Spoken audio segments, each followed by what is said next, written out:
विदाई के बढ़ावा बतारू हो, घरवा न कहे रनिया बतारू हो।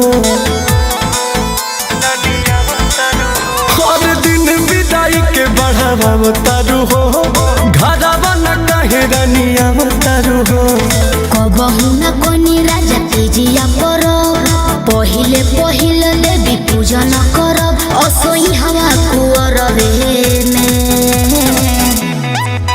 जोड़े कलसा धरे के विचार पिया जी हमार आजा नई हरबे में। जोड़े कलसा धरे के विचार पिया जी हमार आजा नई हरबे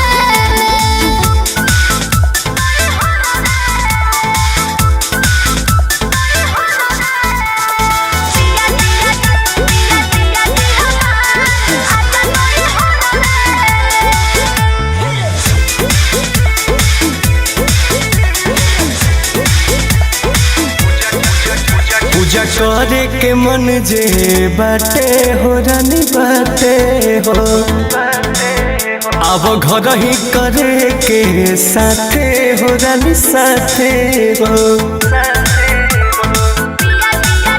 पूजा करे के मन जे बाटे हो रानी बाटे हो,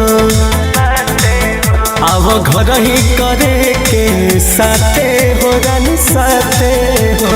सोचहु बलम जी तू बाहर पागल, इहवा हवा में कहबा लागल, पड़ी गइल झगड़े में।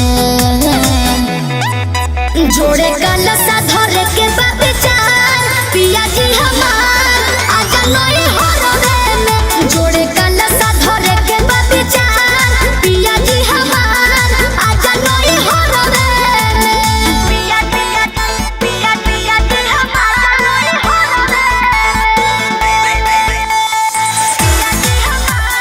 पिया पिया पिया पिया जी हमार नई हरबे।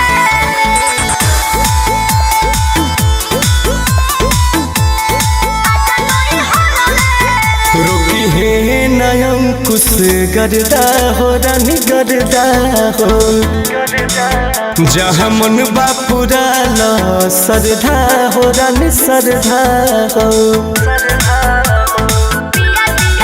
रोकी है नयम कुछ गरदा हो रानी गरदा हो, जहाँ मन बापुरा ला सरधा हो रानी सरधा हो।